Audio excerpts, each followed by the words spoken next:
नमस्कार, मैं हूं श्वेता। बिहारी न्यूज में आपका स्वागत है। आज है 31 जुलाई, दिन गुरुवार। खबरों की ओर बढ़ने से पहले एक नजर डालते हैं आज की टॉप हेडलाइंस पर।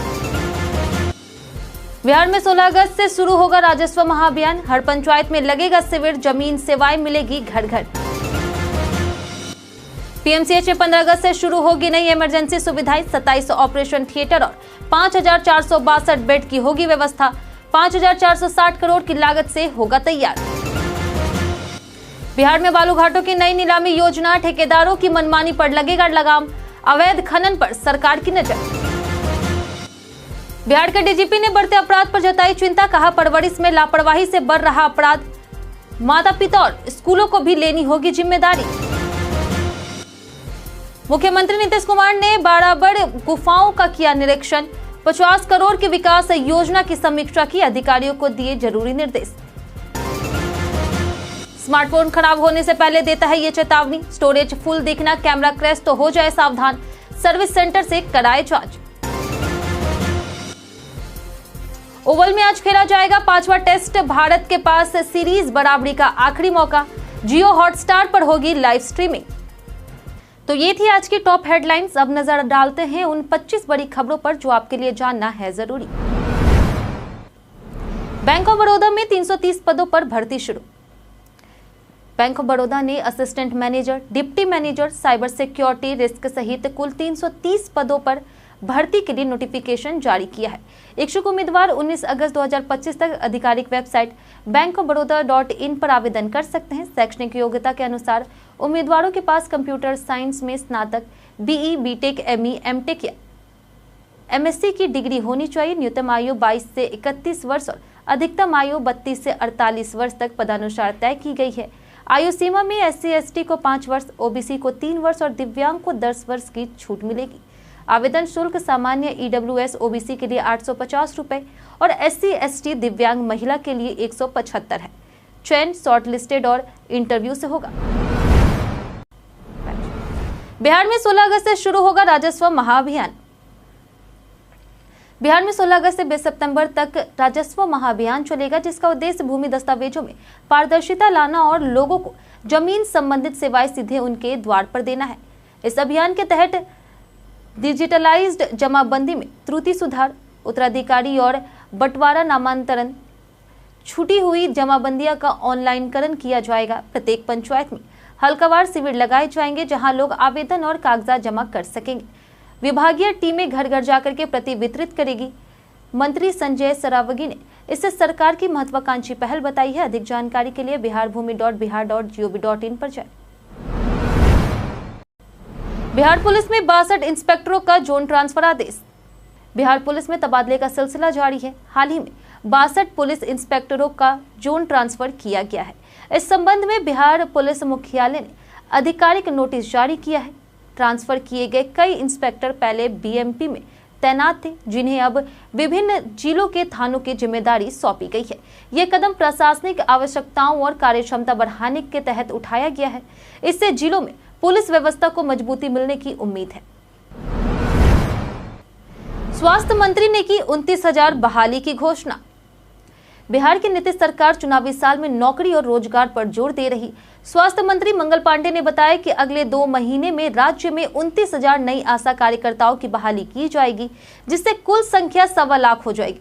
मुख्यमंत्री नीतीश कुमार ने आशा कार्यकर्ताओं का मानदेय 1000 से बढ़ाकर के 3000 रुपए और ममता कार्यकर्ताओं को प्रति प्रसव 600 रुपए देने का ऐलान किया है। यह कार्यकर्ता ग्रामीण स्वास्थ्य सेवाओं में अहम भूमिका निभाती है। सरकार ने इस फैसले को सम्मानजनक बताया। सीएम ने की 50 करोड़ की बड़ाबड़ गुफाओं के विकास योजना की समीक्षा। 30 जुलाई को मुख्यमंत्री नीतीश कुमार ने जहानाबाद जिले के मखदूमपुर प्रखंड स्थित बड़ाबड़ क्षेत्र का निरीक्षण किया और अधिकारियों को जरूरी निर्देश दिए। उन्होंने श्रावणी मेले में आए श्रद्धालुओं से मुलाकात की और व्यवस्थाओं की भी जानकारी ली। मुख्यमंत्री ने बड़ाबड़ गुफाओं के विकास पर जोर देते हुए 50 करोड़ रुपए की योजना की समीक्षा की, जिसमें सीढ़ियों का निर्माण, पर्यटक सुविधाएं और संग्रहालय का नवीनीकरण शामिल है। यह गुफाएं मौर्य काल की ऐतिहासिक और सांस्कृतिक धरोहर है। निरीक्षण के दौरान कई वरिष्ठ अधिकारी भी मौजूद रहे। बिहार डीजीपी बोले, खराब परवरिश से बढ़ रहा अपराध। बिहार में बढ़ते अपराध पर डीजीपी ने कहा कि इस इसके लिए सिर्फ पुलिस नहीं बल्कि पेरेंट्स और समाज भी जिम्मेदार है। उन्होंने कहा कि बच्चे की परवरिश में लापरवाही अपराध की ओर ले जाती है। अगर 8 साल का बच्चा हथियार चला रहा तो उसके माता पिता कहाँ हैं? स्कूलों को भी जिम्मेदारी लेनी चाहिए। वहीं डीजीपी ने बताया कि पुलिस हथियारों की जब्ती में तेजी से काम कर रही, साथ ही पुलिस पर हो रहे हमलों को गलत बताया और कहा कि पुलिस जनसेवा के लिए काम कर रही है। पीआईबी ने दी जानकारी, फर्जी खबरों की ऐसे करे पड़ताल। सोशल मीडिया पर केंद्र सरकार से जुड़ी फेक न्यूज तेजी से फैल रही। अगर आपको किसी खबर, तस्वीर, वीडियो या मैसेज की सच्चाई पर शक हो तो आप पीआईबी फैक्ट चेक के आधिकारिक एक्स अकाउंट पर जाकर के उसकी पुष्टि कर सकते हैं। फर्जी कंटेंट को रोकने के लिए उसे पीआईबी फैक्ट चेक के साथ साझा करें। इसके अलावा आप नंबर पे 8799711259 पर भेज सकते हैं या फिर factcheck@pib.gov.in पर ईमेल कर सकते हैं। यह सेवा सरकार से जुड़ी गलत जानकारियों की पहचान और उन्हें रोकने में मदद करती है। आज से चलेगी अमृत भारत एक्सप्रेस, 18 अगस्त तक सभी सीटें फुल। पटना नई दिल्ली के बीच शुरू हुई अमृत भारत एक्सप्रेस ने यात्रियों में जबरदस्त उत्साह पैदा किया है। आज से शुरू हो रही इस ट्रेन की सभी सीटें 18 अगस्त तक बुक हो चुकी है। प्रधानमंत्री नरेंद्र मोदी ने 18 जुलाई को मोतिहारी से इसे हरी झंडी दिखाई थी। ट्रेन में 22 कोच है, जिनमें 11 जनरल और 8 स्लीपर शामिल है। किराया जनरल के लिए 325 रुपए और स्लीपर के लिए 560 है। सुविधाओं में सीसीटीवी, बायो वैक्यूम टॉयलेट और मोबाइल चार्जिंग शामिल है। रेलवे भारी मांग को देखते हुए अतिरिक्त सेवाओं पर विचार कर रहा है। बिहार में वोटर लिस्ट सुधार को लेकर के 2 अगस्त से लगेगा विशेष शिविर। बिहार में विधानसभा चुनाव से पहले वोटर लिस्ट रिवीजन अभियान के तहत 1 अगस्त को ड्राफ्ट मतदाता सूची जारी होगी। इसके बाद 2 अगस्त से 1 सितंबर 2025 तक राज्य भर में विशेष कैंप लगाए जाएंगे, जहां लोग अपने नाम जोड़ने, हटाने या संशोधन के लिए आवेदन कर सकेंगे। ये कैंप सभी प्रखंड, नगर निकाय और अंचल कार्यालयों में हर दिन सुबह 10 से शाम 5 बजे तक चलेगा। दिव्यांग और बुजुर्ग मतदाताओं से बीएलओ घर जाकर के आवेदन लेंगे। हर आवेदक को आवेदन की रसीद या मिशन मोड में अभियान चलेगा। पीएमसीएच में 15 अगस्त से शुरू होगी नई इमरजेंसी सुविधाएं। पटना मेडिकल कॉलेज अस्पताल में स्वतंत्रता दिवस यानी 15 अगस्त से नई इमरजेंसी सेवाएं शुरू होगी। पहले चरण में मेडिसिन विभाग का 100 बेड वाला इमरजेंसी और 272 बेड का जनरल वार्ड चालू होगा।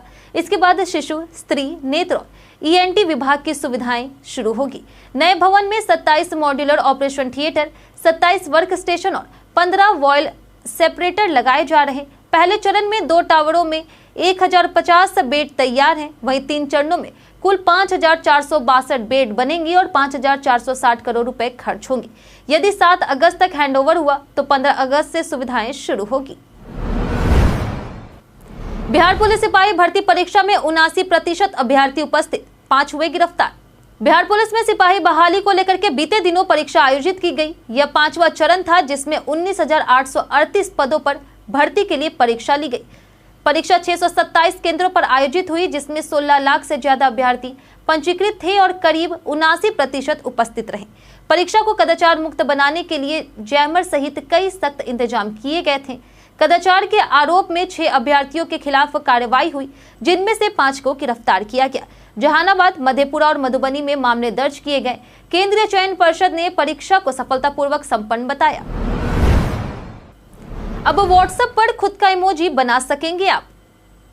व्हाट्सएप ने हाल ही में कई नई फीचर्स पेश किए हैं जो चैटिंग और कॉलिंग के अनुभव को और बेहतर बनाते हैं। अब यूजर्स खुद के इमोजी बना सकते हैं, 2 इमोजी को जोड़ सकते हैं और ग्रुप में वॉइस चैट भी कर सकते हैं। शॉर्ट वीडियो मैसेज भेजने के लिए कैमरा आइकन को होल्ड करना होगा। वीडियो कॉलिंग के दौरान स्क्रीनिंग शेयरिंग की सुविधा भी दी गई है। इसके अलावा protect IP address in calls feature के लिए यूजर्स अपनी आईपी एड्रेस छिपा सकते हैं, जिससे उनकी लोकेशन सुरक्षित रहती है। ये सभी फीचर्स यूजर को नया अनुभव देते हैं। छोटे भागों में बांटकर होगी बालू घाटों की नीलामी। बिहार सरकार ने बालू घाटों की नीलामी को लेकर के नई योजना बनाई है। जिन घाटों को ठेकेदारों ने बीच में छोड़ दिया या जो खाली है, उन्हें छोटे छोटे हिस्सों में बांटकर नीलामी की जाएगी। उप मुख्यमंत्री विजय कुमार सिन्हा ने खनन अधिकारियों को निर्देश दिए कि इस प्रक्रिया को अगले महीने तक पूरा करें। इससे नए लोगों को मौका मिलेगा और राजस्व भी बढ़ेगा।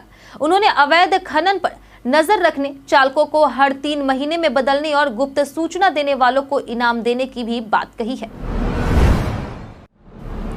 पटना हाईकोर्ट ने कलेक्टर को दी अंतिम चेतावनी। पटना हाईकोर्ट ने शहर में अवैध अतिक्रमण हटाने में विफलता को लेकर के दायर अवमानना वाद पर सुनवाई की और पटना कलेक्टर को कार्रवाई के लिए 8 सप्ताह का समय दिया। कोर्ट ने दोबारा कब्जे पर नाराजगी जताते हुए कहा कि प्रभावी कार्रवाई न होने पर मामला केंद्र सरकार को सौंपा जा सकता है। यह मामला 2019 से लंबित है। याचिकाकर्ता डॉक्टर अमित कुमार सिंह ने पहले भी जिलाधिकारी को अतिक्रमण और शराबबंदी उल्लंघन की शिकायत की थी। कोर्ट ने भौतिक कार्रवाई की बजाय कागजी कार्रवाई पर भी नाराजगी जताई है। अगली सुनवाई 8 सप्ताह बाद होगी। प्रधानमंत्री मोदी वाराणसी से किसानों को जारी करेंगे राशि। प्रधानमंत्री किसान सम्मान निधि योजना की 20वीं किस्त 2 अगस्त 2025 को जारी की जाएगी। प्रधानमंत्री नरेंद्र मोदी वाराणसी से वीडियो कॉन्फ्रेंसिंग के जरिए 9.3 करोड़ किसानों के खातों में 2,000 रुपए ट्रांसफर करेंगे। योजना के तहत किसानों को हर साल 6,000 रुपए 3 किस्तों में मिलते हैं। लाभ पाने के लिए eKYC और जमीन रिकॉर्ड का सत्यापन जरूरी है। पैसा डीबीटी के जरिए सीधे खाते में जाएगा और SMS अलर्ट भी मिलेगा। स्टेटस चेक करने के लिए pmkisan.gov.in पर जाएं। जानिए आज कैसा रहेगा बिहार के मौसम का मिजाज। मौसम विभाग के अनुसार आगामी 5 दिनों में राज्य के अधिकांश जिलों में बारिश की संभावना है। विशेषकर राज्य के दक्षिण पश्चिम भागों में कुछ स्थानों पर मेघ गर्जन, वज्रपात और तेज हवाएं चल सकती है। मौसम विभाग ने लोगों को सतर्क रहने की सलाह दी है। वहीं तापमान की बात करें तो अधिकतम तापमान 32 से 34 डिग्री सेल्सियस और न्यूनतम तापमान 26 से 28 डिग्री सेल्सियस के बीच रहने का अनुमान है। मौसम में इस बदलाव के चलते उमस से थोड़ी राहत मिलने की उम्मीद है। वहीं किसानों और यात्रियों के लिए मौसम की जानकारी महत्वपूर्ण हो सकती है। बनारस से लगाई हाजिरी, शिक्षिका पर फर्जीवाड़े का आरोप। भागलपुर के इस्माइलपुर प्रखंड स्थित मध्य विद्यालय 519 टोला में शिक्षिका उपासना सिंह पर फर्जी हाजिरी का मामला सामने आया है। आरोप है कि उन्होंने 2 मई को बनारस में बैठकर ई-पोर्टल पर हाजिरी लगाई, जबकि वे स्कूल से 502 किलोमीटर दूर थी। शिकायत के बाद जांच में आरोप सही पाए गए। उन्हें कारण बताओ नोटिस जारी कर वेतन स्थगित कर दिया गया है। जवाब असंतोषजनक होने पर निलंबन की कार्रवाई हो सकती है। वहीं पूर्व प्रधानाध्यापक से भी स्पष्टीकरण मांगा गया है। शिक्षिका शादी की छुट्टी पर बनारस गई थी। स्मार्टफोन खराब होने से पहले देता है ये चेतावनी। आज के डिजिटल युग में स्मार्टफोन हमारे जीवन का जरूरी हिस्सा बन चुका है, लेकिन समय रहते इसके खराब होने के संकेतों को नजरअंदाज करना भारी नुकसान पहुंचा सकता है। बार बार हैंग होना, अधिक हीट होना, बैटरी जल्दी खत्म होना, डिस्प्ले में लाइन आना, फोन का बार बार रिस्टार्ट होना और टच स्क्रीन का धीमा रिस्पॉन्स करना जैसे संकेत तकनीकी खराबी की ओर इशारा करते हैं। स्टोरेज फुल दिखाना, कैमरा क्रैश, कॉल ड्रॉप भी चेतावनी है। ऐसे लक्षण दिखते ही तुरंत बैकअप लें और सर्विस सेंटर में जाएं, जिससे डेटा लॉस और महंगे रिपेयर से बचा जा सकेगा। सम्राट चौधरी ने राजद पर किया तीखा पलटवार। बिहार में सीएजी रिपोर्ट में 70,000 करोड़ रुपए के उपयोगिता प्रमाण पत्र लंबित होने पर सियासत गरमा गई है। आरजेडी ने इसे घोटाला बताया तो डिप्टी सीएम सम्राट चौधरी ने पलटवार करते हुए कहा कि यह मामला तेजस्वी यादव के कार्यकाल का है। उन्होंने कहा कि हर पैसे का हिसाब महालेखाकार को देंगे। सरकार ने इसे सामान्य प्रक्रिया बताया है। वहीं सम्राट चौधरी ने कांग्रेस, आरजेडी और प्रशांत किशोर पर भी निशाना साधा है और कहा है कि विपक्ष सरकार की उपलब्धियों से परेशान है। तेजस्वी यादव ने की बिहार यात्रा और रैलियों की घोषणा। बिहार विधानसभा चुनाव को लेकर के महागठबंधन की बैठक में तेजस्वी यादव ने घोषणा किया कि राहुल, प्रियंका गांधी सहित इंडिया गठबंधन के बड़े नेता बिहार यात्रा करेंगे और रैलियां भी होगी। यात्रा की तारीख और रूट जल्द घोषित होंगे। तेजस्वी ने इसे अगस्त क्रांति से जोड़ा है। वहीं विकासशील इंसान पार्टी के मुखिया मुकेश सहनी बैठक से गायब दिखे, जिससे उनके एनडीए में जाने की अटकलें तेज हो गई। उन्होंने 60 सीटें और डिप्टी सीएम पद की मांग रखी है। सुप्रीम कोर्ट से नहीं मिली लालू को अंतरिम राहत। लैंड फॉर जॉब मामले में आरजेडी प्रमुख लालू प्रसाद यादव को सुप्रीम कोर्ट से झटका मिला है। कोर्ट ने ट्रायल कोर्ट की कार्रवाई पर रोक लगाने से इनकार कर दिया। लालू की याचिका को खारिज करते हुए अदालत ने कहा कि मामला दिल्ली हाई कोर्ट में लंबित है। यह मामला 2004 से 2009 के बीच का है, जब लालू रेल मंत्री थे। उन पर रेलवे में नौकरी के बदले जमीन लेने का आरोप है, जिसकी जांच सीबीआई कर रही। आपको बता दें कि चार्जशीट दाखिल हो चुकी है। पुष्पम प्रिया ने कहा, इस जन्म में नहीं करूंगी शादी। प्लूरल्स पार्टी की अध्यक्ष पुष्पम प्रिया चौधरी ने कहा कि उन्होंने अपना जीवन बिहार के भविष्य को समर्पित कर दिया है और इस जन्म में शादी नहीं करेगी। राजनीति में आना उनका सबसे कठिन निर्णय था, जिसमें उन्होंने निजी जीवन और करियर का बलिदान देना पड़ा। उन्होंने कहा कि शादी से जिम्मेदारियां बढ़ती है, जिससे राजनीति में समर्पण कठिन हो जाता है। बिहार की राजनीति पर तंज कसते हुए उन्होंने वोटर से चेहरा नहीं, सोच पर ध्यान देने की अपील। आज ओवल में भारत और इंग्लैंड का 5वां टेस्ट मैच। भारत और इंग्लैंड के बीच 5वां और आखिरी टेस्ट मैच आज लंदन के कैनिंगटन ओवल में खेला जाएगा। इंग्लैंड फिलहाल सीरीज में 2-1 से आगे है, इसलिए भारत को सीरीज बराबर करने के लिए यह मैच जीतना काफी जरूरी है। टॉस भारतीय समय अनुसार दोपहर 3 बजे और मैच की शुरुआत 3:30 में होगी। मैच का प्रसारण सोनी स्पोर्ट्स नेटवर्क पर और लाइव स्ट्रीमिंग जियो हॉटस्टार पर होगी। ओवल की पिच तेज गेंदबाजों को शुरुआती 2 दिनों में मदद करती है, जबकि बाद के दिनों में स्पिनरों की भूमिका अहम हो जाती है। बल्लेबाजों को टिककर खेलना होगा। कई कारणों से दर्ज है भारत के इतिहास में आज का दिन। 31 जुलाई के दिन भारत के इतिहास में कई महत्वपूर्ण घटनाएं घटित हुई। 1880 में प्रसिद्ध हिंदी लेखक प्रेमचंद्र का जन्म हुआ। 1907 में विद्वान भाषा वैज्ञानिक और गणितज्ञ दामोदर धर्मानंद कौशाम्बी का जन्म हुआ। 1940 में स्वतंत्रता सेनानी उधम सिंह ने बलिदान दिया, जबकि 1941 में समाज सेवी आशुतोष दास का निधन हुआ। 1947 में फिल्म अभिनेत्री मुमताज का जन्म हुआ। 1980 में महान पार्श्व गायक मोहम्मद रफी का निधन हुआ। 1998 में टेबल टेनिस खिलाड़ी श्रीजा अकुला का जन्म हुआ। वहीं 2007 में अमेरिकी डॉक्टर सुधीर पारिक को पाल हैरिस अवार्ड से सम्मानित किया गया। पीएमएफबीवाई में लाभ पाने के लिए आज ही करें आधार से लिंक। प्रधानमंत्री फसल बीमा योजना यानी पीएमएफबीवाई का लाभ उठाने के लिए आज यानी 31 जुलाई 2025 तक आधार लिंक करना अनिवार्य है। किसान खुद pmfby.gov.in वेबसाइट पर जाकर आसानी से ये प्रक्रिया कर सकते हैं। फार्मर कॉर्नर में जाकर के आधार नंबर ओटीपी से वेरीफाई करें और सुधार की जरूरत हो तो UIDAI से कराएं। इसके बाद फसल बीमा के लिए आवेदन करें। जरूरी दस्तावेजों में आधार कार्ड, बैंक पासबुक, जमीन के कागज, फसल पंजीकरण और मोबाइल नंबर शामिल है। आवेदन सबमिट करने के बाद एक्नॉलेजमेंट और एप्लीकेशन स्टेटस जरूर ट्रैक करें। हम प्रतिदिन आपसे 5 ऐसे जरूरी सवाल और उसके जवाब बताएंगे जो कि बीपीएससी, बिहार पुलिस, दरोगा समेत एसएससी जैसे अन्य प्रतियोगी परीक्षाओं में काम आएंगे। सवाल इतिहास, बिहार स्पेशल, विज्ञान, करंट अफेयर्स और भूगोल से रहेंगे। पूछे गए 5 सवाल में आपने कितना सही उत्तर दिया है, यह हमें कमेंट करके जरूर बताएं। हमारा पहला सवाल है कि बिहार में नंद वंश का संस्थापक कौन था? ऑप्शन ए है महापद्मनंद, ऑप्शन बी है धनानंद, ऑप्शन सी है कनिष्क या फिर ऑप्शन डी उदयन। इसका सही उत्तर है ऑप्शन ए महापद्मनंद। हमारा दूसरा सवाल है कि चंद्रगुप्त मौर्य ने राजगद्दी त्यागने के बाद किस जैन साधु का अनुसरण किया था? ऑप्शन ए है निग्रोध, ऑप्शन बी है भद्रबाहु, ऑप्शन सी है महावीर या फिर ऑप्शन डी गौतम स्वामी। इसका सही उत्तर है ऑप्शन बी भद्रबाहु। हमारा तीसरा सवाल है कि पटना में शेरशाह मस्जिद किस वास्तुकला शैली में बनी है?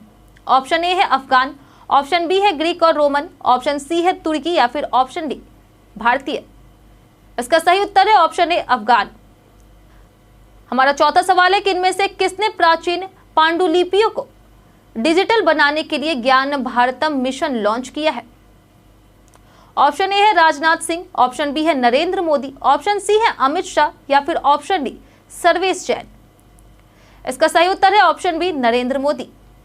हमारा आखिरी सवाल है कि भारत का पहला हिंदी माध्यम MBBS कॉलेज इनमें से किस शहर में स्थापित किया जाएगा? ऑप्शन ए है जबलपुर, ऑप्शन बी है भोपाल, ऑप्शन सी है पटना या फिर ऑप्शन डी मुंबई। इसका सही उत्तर है ऑप्शन ए जबलपुर। बीते दिन हमारे द्वारा पूछे गए सवाल का जवाब आप लोगों में से बहुत लोगों ने हमारे कमेंट बॉक्स सेक्शन में लिख कर दिया है। जिन्होंने हमारे द्वारा पूछे गए सवाल का जवाब दिया उनके नाम है अभिषेक कुमार, शांति कुमारी, पप्पू चौधरी, रणविजय कुमार, छोटू रजक, मनोज दास, सुबोध कुमार, ललित राज, प्रदीप पंडित, विजय घायल, दीपक कुमार, बबलू कुमार, अरविंद कुमार, रविंद्र कुमार, अजित यादव, राजीव कुमार, संजय कुमार, रंजीत मिश्रा, नंदन कुमार, मनोज कुमार, चंदन कुमार, नीतीश कुमार, अशोक कुमार, रंजय तिवारी, परवेज वारसी, अनिल सिंह, जितेंद्र सिंह और राजीव कुमार। इसी के साथ बढ़ते हैं आज के सवाल की ओर और आज का सवाल है, आपके हिसाब से 5वें टेस्ट में किसका पलड़ा भारी रहेगा, इंग्लैंड या फिर भारत? आप अपना जवाब हमें हमारे कमेंट सेक्शन में लिखकर जरूर बताएं। आज के लिए इतना ही। बिहार के तमाम खबरों के साथ बने रहने के लिए देखते रहे बिहारी न्यूज। और साथ ही अगर आप YouTube चैनल पर देख रहे हैं तो चैनल को सब्सक्राइब करें और अगर आप Facebook पेज पर देख रहे हैं तो लाइक और फॉलो जरूर करें।